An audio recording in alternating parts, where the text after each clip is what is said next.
Hello, and welcome to another episode of the LifeSprings International podcast. LifeSprings is a global network of women whose mission is to connect, encourage, and prepare other women worldwide to impact their communities with the love of Jesus.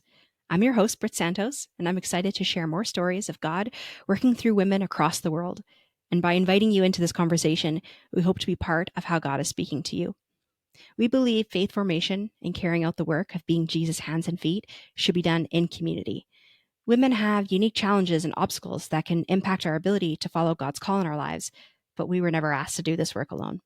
The witness of Scripture tells us that God, existing as three persons in one, created us out of relationship and to flourish in relationship. Our communities, then, are a significant resource that God has given us. We get into this in today's episode as we approach our next prayer of preparation. As a reminder, when we say prayers of preparation, we're talking about the 6 specific areas that we're praying for with our community of believers to prepare our hearts and minds to hear God and respond to the assignments that He's given us. If you don't have a faith community, feel free to join ours. But for today, we're talking about the prayer of faithful stewardship. So let's get into it.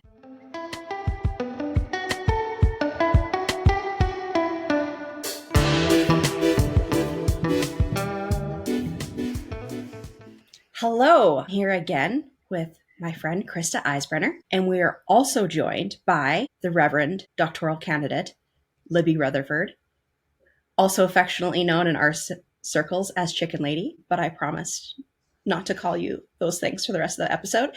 So that's the one time you get it, Libby. Libby is pastoring in the United Methodist Church in some rural communities, which you'll remind me where they are. And she is also our Associate Executive Director at LifeSprings, handling a lot of the financials, among other things, which makes her a great person to invite as we talk about our second prayer, which is faithful stewardship. Welcome, Libby. Well, hello, everybody. Thank you for having me, Britt and Christa. Okay, well, to get started, can you tell us more about you? Which will be great for me because you're a newer friend for me and I'm still learning your story. But tell us more about what you're doing in the Methodist Church, and then you can tell us more about LifeSprings. But I know, like me, before my ministry vocation, you lived a whole other life before what you're doing now. But first, tell us about your congregation and your ministry.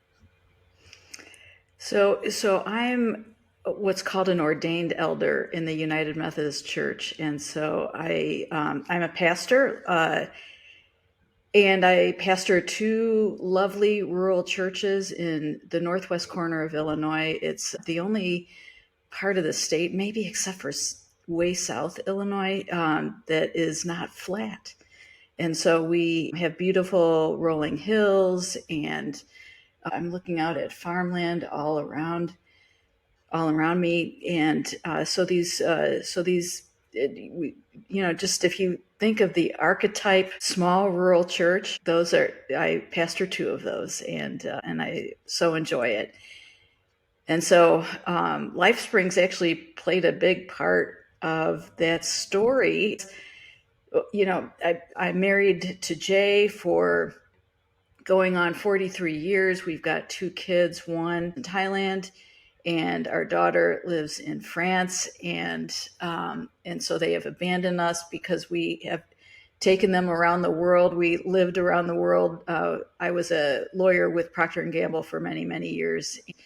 So they moved us overseas. We've lived in Japan. We've lived in Switzerland. And they got the taste of the international life. And that's where I connected with LifeSprings. And Christa, you're going to have to remind me, because it was part of the first LifeSprings School of Ministry in Grenoble, France, when we lived in Geneva, Switzerland. And I'm thinking did that start in 2009? Yeah, 2008 or 2009 is when it started. So there, I hadn't been part of the Protestant world growing up. I grew up as a Catholic, and so I wasn't really involved in any women's ministries. And then I started to get involved when we moved to Japan, and I was looking for something more substantial, honestly. So I got connected to LifeSprings kind of on a whim. And it's like, wow, okay, these are serious women. They are serious about their faith, and they are serious about loving their communities in ministry with them, in ministry and mission with them. So anyways, I completed our school of ministry there with them in Grenoble, and that got me in touch with, as one of our assignments. We had to it was kind of read a book and summarize it, or and reflect on it. And I read a book about Mother Teresa, and that she had two spiritual directors. And I didn't know what a spiritual director was. And so I kind of looked into that, and I was like, wow. And then I found a spiritual direction program in Chicago. And so I went to that as I was finishing up working at Procter and Gamble. And the program was lovely, and it got me connected to a really great seminary. So I decided to finish up my seminary there, and the spiritual direction program really prepared me well for pastoral ministry. I did not have that in mind when I started, but God has a great sense of humor. So and so we moved up here. We retired up here after we returned from Switzerland. We were in Cincinnati for several years, and we retired up in Northwest Illinois, where my in-laws had retired to. So that's kind of the roundabout story of where I am today. Yeah, and half of that is new for me. So let me make sure I'm understanding the timeline correctly. You're working for Procter & Gamble, corporate lawyer, probably in very fancy suits. I refuse to picture anything otherwise. And then you get involved with Life Springs, just looking to go deeper in your faith? Or were you in seminary before that? And it was Life Springs, like one of our women's ministry schools. Yeah, I think I started with Life Springs before I did this kind of remote program with seminary, and so that kind of gave me the taste of it. It was actually the ministry project was really, really important for me. We now call it Kingdom Assignment, but that kind of taught me how to think about, how to really think about what it is we're doing here, and instead of just kind of floating along. We kind of have to float a little bit, because that's how God works with us. So anyways, yep, you got it. The LifeSpring learning modules and the schools of women in ministry are such a gateway drug, a gateway learning. We know so many people who have started. They're like, oh yeah, I'm just going to do like this course, or I'm going to do this program. It's just I want to go deeper with Jesus. I want to go deeper in community. I want to maybe increase my biblical literacy. And then you follow up with them a few years later, and they're in Bible college or they're in seminary, and you're like, oh, God, gotcha. That's funny how often that happens. We have mentioned a couple of things in here that I think some of our listeners might want more clarification on, but are just fairly normal terms within Life Springs now. So yes. What is a kingdom assignment? Someone might be hearing that and going, what does that even mean? Because Brittany, you and I mentioned that in the first episode, but we didn't elaborate. That might be something good. And both Libby and Brittany are spiritual directors, for those of you that don't know. And so there might be some people that are like, oh, interested in that. What is a spiritual director? So would either of you like to jump in on either of those? Yeah. Libby's so much smarter than me. So Libby, can you go first? And then I can say what she said. Okay. Well, Kingdom Assignment is a capstone project for the Life Springs School of Ministry. And it brings together really everything we learn. And it fits very much in with our mission as far as loving our communities in Jesus Christ. We are encouraged as a student to pray about a project, to walk around our neighborhoods, in our cities, and see kind of what bubbles up, and then take what the Spirit is kind of pulling you into, and think of it in terms of objectives and goals, and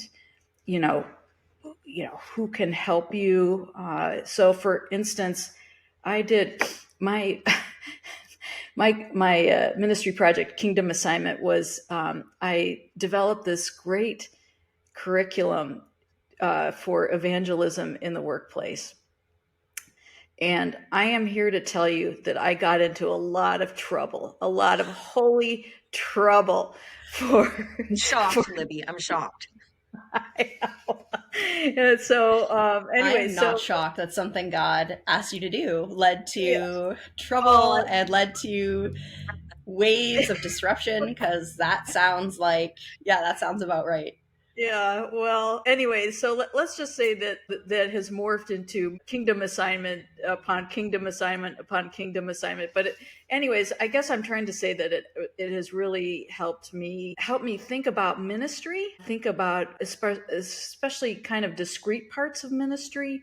So, for example, we are in one of the churches I pastor. We are starting a community garden. And I am telling you, I am here to say the rubric for kingdom assignments it is fully coming into play in planning this community garden. Yeah, one of the things I love about the Kingdom Assignment is that we gave people a framework for that within the school, but it's not contained in the school. It's not that once the school is done, you're like, okay, well, that's done. The goal of it really is to give people the opportunity to go, okay, what's next? And I loved at our gathering last year in the Netherlands, so many people saying, I'm praying about my next kingdom assignment. And it's a way always to be intentionally listening to the ways that God is working in our communities, the way that God is working in our personal lives, and saying, how do I bring my gifts, my callings, my community all together? What's next? How can I be serving God now? Yeah. First of all, what you guys said. But I was going to say why I love the term and why I insist on continuing to use it, as opposed to talking about, for example, a practicum, which would be a typical thing that we would talk about at the end of an educational program, part of your learning objective. With a practicum, you do it and then you're done and you get your certificate. And you definitely wouldn't say, I'm looking for my next practicum, or I'm praying about the next practicum that God has for me. But in your kingdom assignment, we're already setting up this idea and practice of listening. Like, what has God burdened your heart for? What gifts has He given you? How can you faithfully steward those resources? And sometimes those are a lifelong passion, a lifelong mission, a lifelong work. And sometimes they come to an end. And I actually think we don't talk about that enough in the church. I've been in ministries where I, with my entire heart, believe that God called me and my family to that place in that time and that work, that He prepared me. And so when there was really good work done and we saw the fruit in that, and then I was kind of discerning maybe God leading me somewhere else, or maybe it was time to actually take that work and give it over to the next person. I kind of had this, but this was my assignment. And if it's true that God called me to this, how could it be true that I'm no longer called to this? But yeah, that was my assignment. And I was only one piece in that thing. And so I did my part and I was obedient. And now He's calling me to something else. And not just praying about what could that thing be, but also praying, God, release me when it's time. When it's time to let this thing go, or when it's time to call up the next person, or maybe mentor another person to come in and do this, or look for those partners, because I think we are almost never called to do things alone.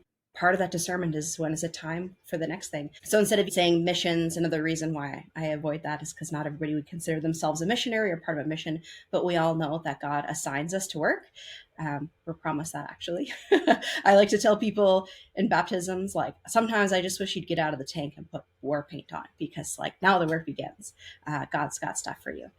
So I love the conversation about just discerning. What is that going to look like to be open to what God's calling you to? So on that, Libby, one of the things that we want to talk about today was faithful stewardship. And that's one of the prayers of preparation that we use every time we meet as a Life Springs team. And it's something, obviously, that we really value. What does that mean to you? Christa and I already, on our last episode, called ourselves out for the use of Christianese And these words that we like to use a lot in the church that people who don't go to church or don't hang out with Christians are like, what are you talking about?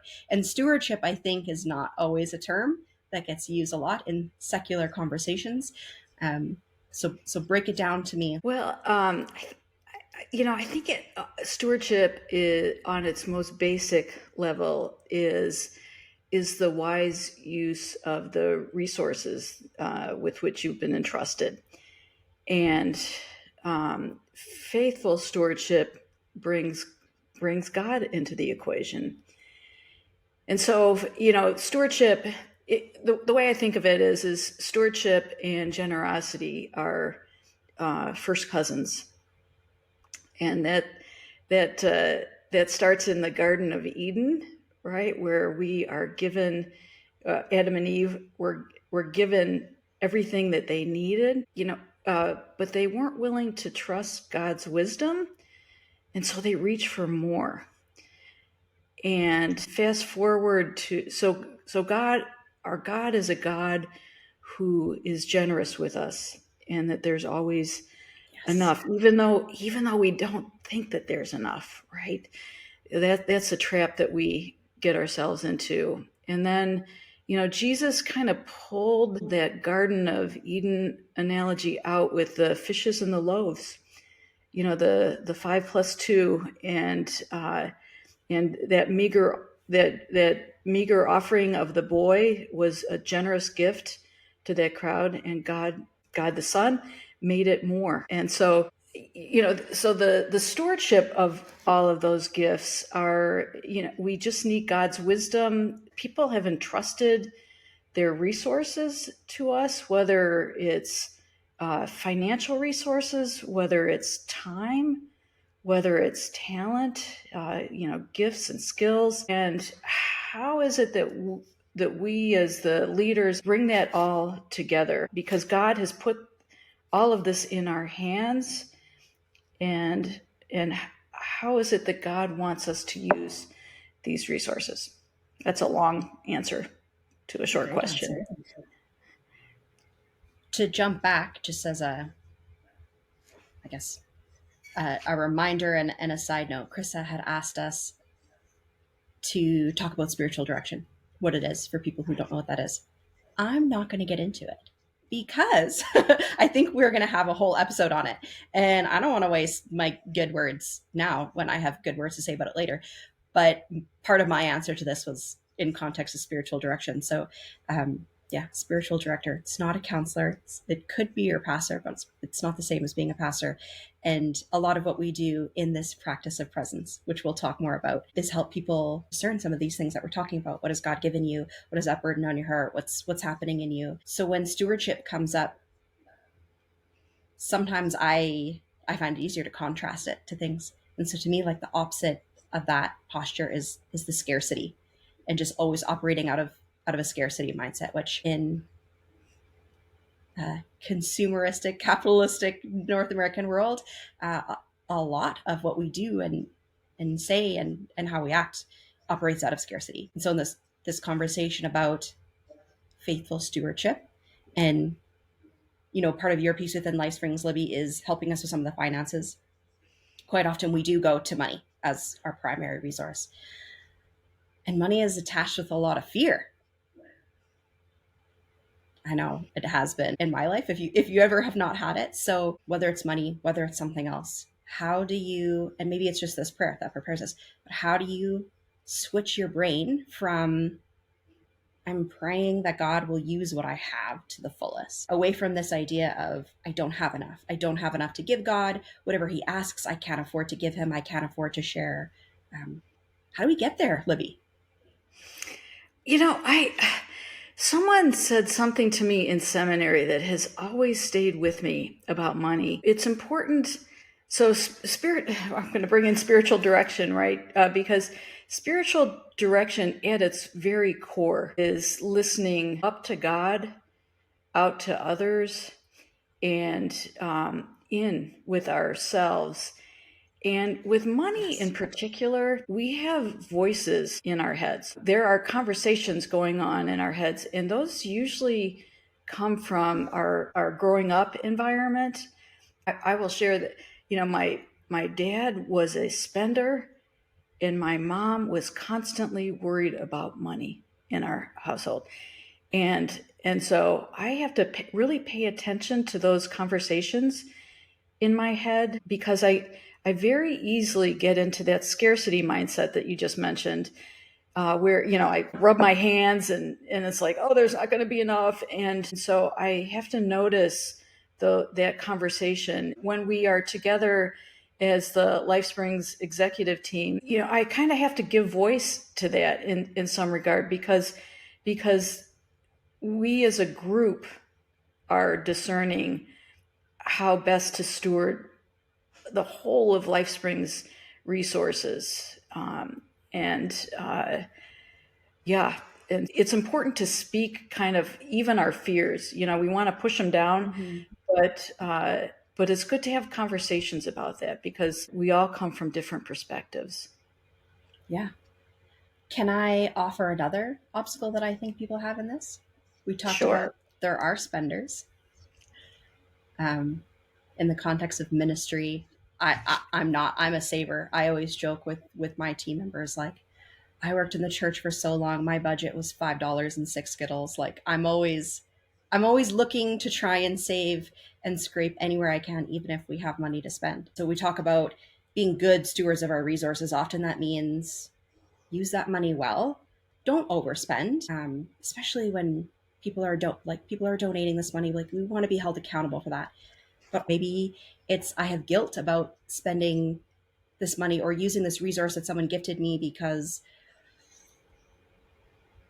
well, God, I don't know. Now I'm realizing I don't know, but I'm always the one who I have to have people say to me, we gave you a budget. The budget has been approved by many people on a board. So please use what we have given you, and please use it all. It reminds me of when we gathered last time in the Netherlands, talked about that story of the loaves and the fishes. We talked about it quite a bit. And the one thing that we kept being drawn back to was not just that it was there and abundantly, but that they were told to leave nothing behind. And that was the first time that had really stood out to me in the story, is leave nothing behind. Spend it, use it. Like, don't leave whatever could be left to serve God and glorify him. Don't leave it on the table. Or am I completely off, Libby? Are people using their resources? Is that an important part of stewarding well?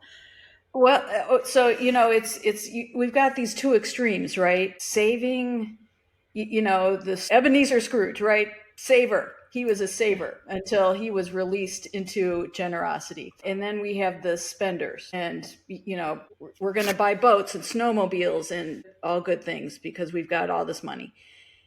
And so where God's wisdom is in the middle of all of that. And so that's where we try to be. So, just a quick story. You've already mentioned our gathering in last year in November, and so we as the executive team, we were kind of, we were trying to think about how to finance all of this, because our donors don't necessarily want to finance 60 women going to the Netherlands, and so it took a long time for us to get all the pieces together. But we gave scholarships to those people who needed assistance. Some of the things that we purchased for that event were donated to Ukrainian refugees that were in the local area. It was bedding, and we had a lot of extra food and stuff like that. So it was just it's like the loaves and the fishes. It all came together. We had enough. We actually had extra, and the extra went out to the community. But it took a while. It took a while to discern God's wisdom in all of that. So yeah, as someone that is also a part of the executive team, I can attest that we sat through those meetings and truly did want to steward that money well. We wanted to honor the people that were coming. It was a leadership gathering. Those that sit as part of teams those that have stewarded their times, their talents for Life Springs, how can we honor them? And so to bring them together and saying, man, there's people that are traveling from far away. We don't want them having to bring their own bedding and everything. So we're just going to purchase this bedding. Yeah. But what do we do with it afterwards? And really wanting to bless people that may not have the resources of clean bedding now. And there was a lot of prayer that went into how do we honor the people that are coming and how do we not waste after this conference is done. It was a very intentional set of conversations. And it was further blessing to me. For those who don't know, because they weren't there, we stayed in a Bible camp and we slept in bunk beds, which was a way less expensive than a hotel. So that's a way that we can use that money wisely. But then it meant that there was no bedding. And Christa and I flew to Amsterdam with just what we could fit in a small backpack because we don't want to spend another dollar on carry-on. So there would be no bedding. And I would have felt awful if I thought that Life Springs had to buy a bunch of stuff just for me to be there. But knowing that everything that was purchased was then going to be sent back and donated for the refugees that we were supporting, it was just that piece of like, this is just one stop on this resources journey of blessing other people. And it's so much easier then for me to step in and receive your generosity on that trip, knowing that all of these details have been thought of how can we take this thing and use it so well. Yeah. And I would say we stewarded our time well there too. Yes. Because there were several learning sessions, but we also got out in the community and, saw what our community members were doing there and what they supported. And, we had nice meals at the facility there, and we got to know each other really well. And that's important because we all come with different skills and abilities and spiritual gifts. Mm-hmm. And to get to know everyone, I would say there was maybe 35 people there.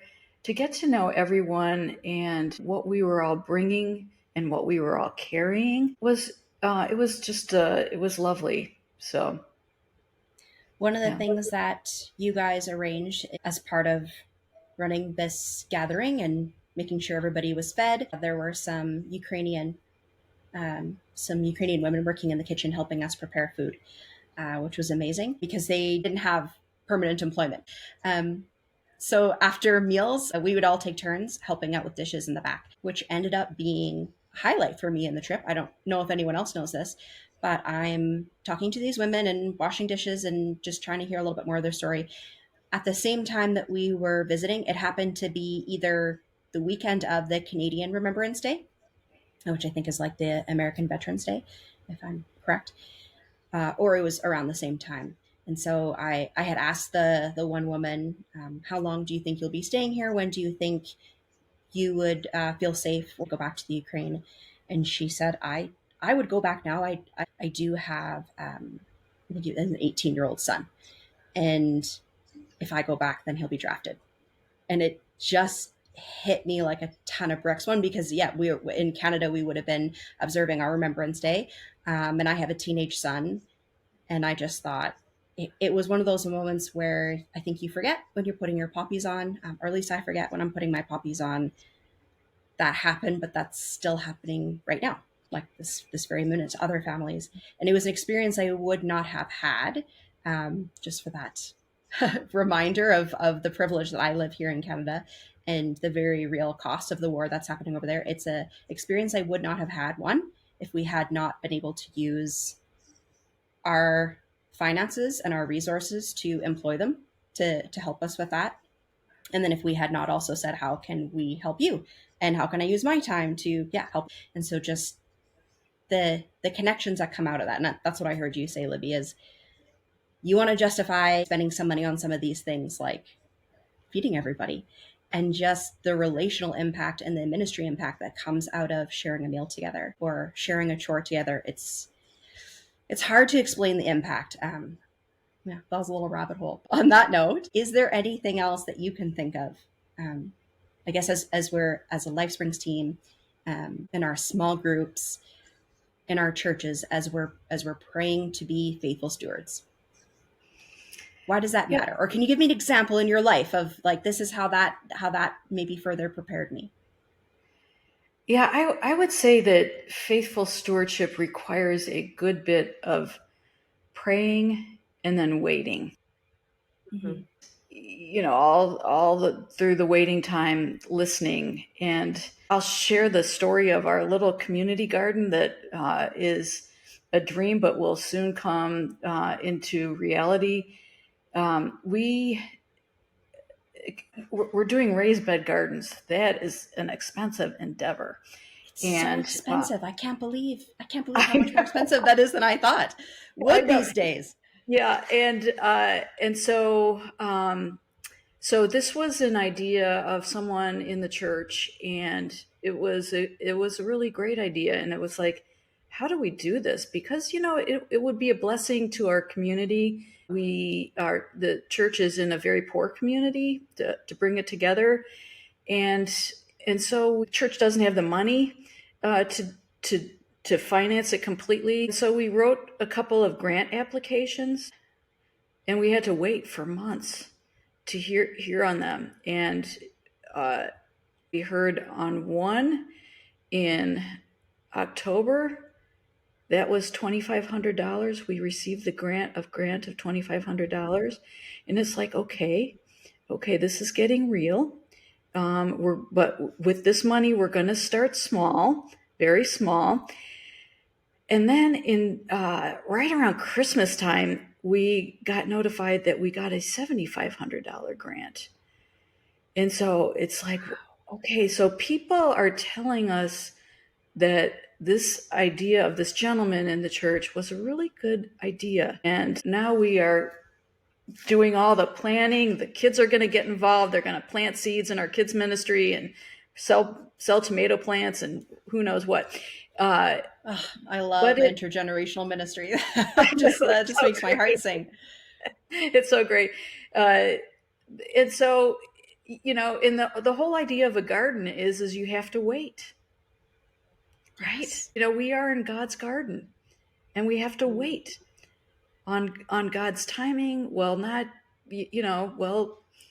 continuing to listen. And that is a lesson for us in faithful stewardship. Wow. I really want to hear Chris's answer. I keep cutting her off. I feel terrible. But Libby, I just want to pause you right there. Because that really stood out to me. So we're praying again. We're praying in our small groups in our churches. We're praying in Life Springs for faithful stewardship, and we have this thing that God says, "This is what I want you to do," and you're praying for it, and you had to wait a while, and you received this first, piece of that. But and that's also an affirmation. Like, okay, now we're doing this, but then there's more waiting. What do you do in that space of? I'm supposed to be faithful. I think I'm supposed to use this thing that God's given me, but not right now. Like my personality, I hate that. If that's probably something I'd take up with the Lord. But if I feel like he's saying this thing is for my glory, use it, I'm like, let's do it yesterday. That must be incredibly uncomfortable to have the affirmation, even from the community that you're discerning with. This is what we're doing, but you're not doing it right now. How do you do that, Libby? Or are you just more patient than me? Patience is not... I stepped out for a beer when God was handing out patience. So, I have learned a lot from the churches that I pastor. We are in farming communities, and a lot of the people in the two churches are farmers.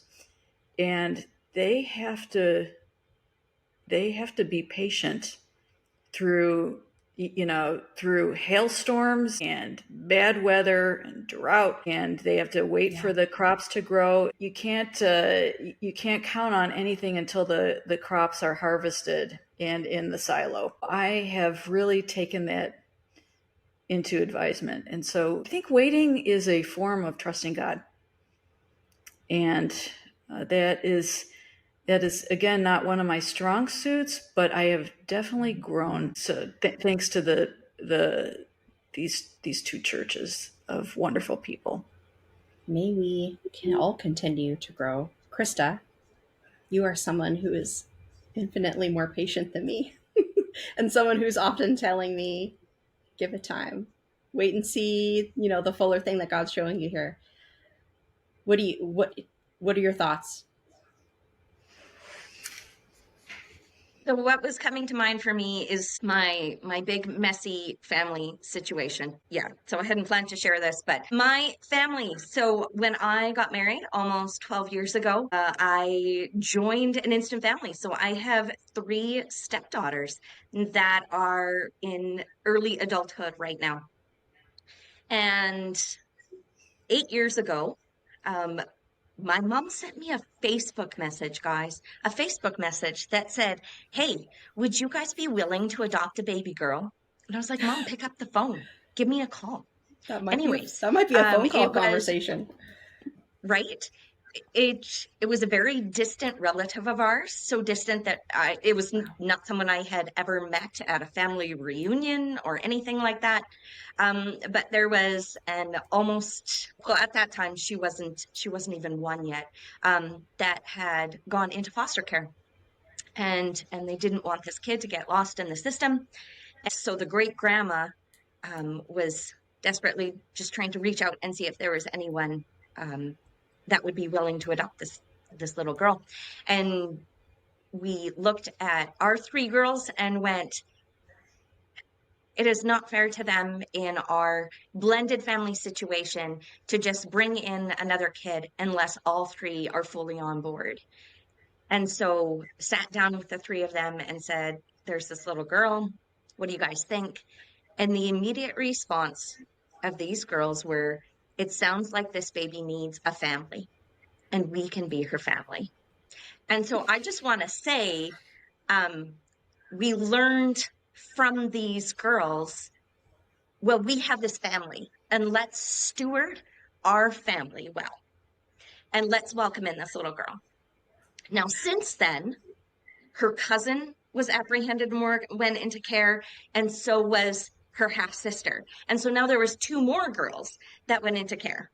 And my husband and I, at that time, it was 2020 and the world was in chaos, and we both lost our ministry jobs. So we're both unemployed, and these 2 little girls go into foster care, and we're being asked by the biological family that we're very close with. We do holidays and stuff together. Like, we see them all the time. They are very much a part of our family. But going, will you take 2 more? And my husband and I going, we are unemployed. Like, we don't have the money right now. How are we gonna do this? How do we take on 2 more kids? That's number 5 and 6 for us. And the oldest daughter, who is now 26, looked at us and said, you cannot break up this family. I will be so mad at the 2 of you if you do not take these kids. And so I'm going to say this is more about Caitlin, Emma, and Olivia's faithful stewardship about this family, and my and Jason's response to it is often the way that I feel it. And that is so much about stewardship in community, because when you are stewarding, you are being generous. This is not something that you do in isolation. It is not something that you do for yourselves. And to take the wisdom of children, of young adults, and seeing it and saying, it doesn't feel like the right timing for us. We are not financially secure in this moment. How are we going to do this? Trusting their wisdom for our family, trusting their wisdom for our community, and trusting God's timing in all of this is what we needed to do for faithful stewardship. And so all 3 of those kids are officially adopted now. They're all a part of our family, and we have a big, messy, wonderful family that we just all celebrated over the Christmas season here. Faithful stewardship does not always make sense. It doesn't always look good on paper, but prayer and trust in your community, I'm going to say, are the benchmarks, the pillars of what faithful stewardship is, which is also why it's part of our prayers of preparation, is because we recognize as Life Springs that this has got to be part of our pillars, stewarding together in community, that generosity, as Brittany, you said, those first cousins in community. That was all Libby. And that's what we need to do. Christa, I've known you for a few years now. I've heard your story before. I have never heard it through the lens of stewardship and what God gives us. I feel like I'm going to cry. that you and Jason's daughters would look at you guys and say what God has given us is these two amazing adults who love us so much. How could we not open that up to others? Is like my heart. I got to pull it together. That is, yeah. Like again, I've heard the story before, and I know that your daughters were a part of that decision, but yeah, that they would look at it as something that like God has given and said, share it open-handedly, invite other people into it is incredibly beautiful. What an amazing example of what we've been talking about, which is not just what are we praying for, or even why do we pray for it, but why is it important that we are praying for it in community? Why is it important that we're not just praying for these things on our own at night before we go to sleep, or in our morning quiet time, another little Christian phrase? Why is it important that when we gather with the body that we're praying for this? And I'm hearing you say you couldn't have made that decision to be generous in the way that you have been and to use what God has given and to grow your family in this incredible way if that had been only your prayer or only something that you and Jason prayed. And in the same way, Libby, your garden, like I was for almost a decade a children's pastor. And so I'm always like, get the kids in there, get the kids in there. And in Libby's project, and then being generous and inviting kids into it, again, like you couldn't see the fullness of what God was doing if you had not prayed that prayer in community and opened it to other people. And in both of those things, like you're inviting children and Christa and her parents in this multi-generation. And then when you like pull back and see the whole thing that God's doing, it's like, I knew both of those things about you, but I'm like, I'm fighting back the tears this morning. It's kind of blowing my mind. I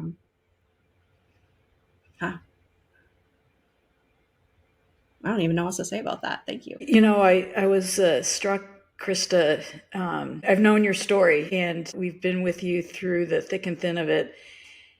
And and I've never thought about it this way, but in our faithful stewardship, there is that element of hope too, that sometimes goes undetectable. It's a cord that we hang on to and are pulled by in our stewardship. And I really sense that was working in your three oldest daughters, and good for you. I'm so thankful for them. They have added so much to my life. And mine. I love your kids. It's such a joy for my family as well. Well, we got to wrap up. I have 50 more questions that I could ask both of you, and I'm now wishing that I had stewarded my resources and my time better, and that I had talked less and just heard more stories from Christa and Libby. But we can have you both on to share more. I know both of your stories are bigger than what you shared today. To help us wrap up, when I last met with Christa, I had just asked, "Who are you reading?" And we want to expand that to not just what you're reading, but who you're listening to, or really just who's influencing you right now. Libby, who's influencing you right now? So I'm working on my dissertation, and so I'm reading a lot of authors about small church ministry, and the dissertation is going to be on the mission of God, in particular how the Trinity influences small churches' mission. But I am very much influenced now theologically by Dr. Lynn Cohick. She heads up the Alabaster Jar podcast. That's Christa, right. you turned me on. You just stole my podcast recommendation. Yeah, I'm sorry, but it's your fault. You turned me on to her, and I'm so also good. I'm also very much influenced by the Bible Project. I think it's. I thought you were going to say the Bible. I'm reading the Bible, Brittany. It's been a great influence. It's an occupational hazard, but the Bible Project, and that is Dr. Tim Mackey, and another podcast that I just adore is This American Life. I am just so entertained by those stories. So anyway, so that's me. Thank you. As a creative, I love the Bible Project for so many reasons, but their animation and their videos are very cool. It makes it very accessible. Christa, you've probably read 20 books since we last talked. Is there anything new? No. Yeah, that you want to add? I have been so busy with Christmas services and Christmas sermons. I was actually thinking about that in preparation for this. I was like, shoot, I have not done a whole lot of reading beyond sermon prep materials. So I'm going to say my reading that I'm doing this week is Scott McKnight. And I also listen to his Kingdom Roots podcast, but reading his book on baptism right now, because going through that lectionary this Sunday, baptism, and what are my thoughts on baptism? But that's where I'm going. But yeah, as Libby said, I love the Alabaster Jar podcast. If you want to just have some good listening to women in the academy and ministry, the Alabaster Jar is fantastic as well. And yeah, you guys just stole my ideas there. Thank you. That's so helpful, and a few more resources for people to check out if they don't already know about them. Thank you both so much for spending this time with me. Didn't even think about having some clergy have to organize this right after Christmas. You probably were very busy, but I really appreciate you making the time. And we will see you guys all next month for our next episode. Bye. Bye. Thank you.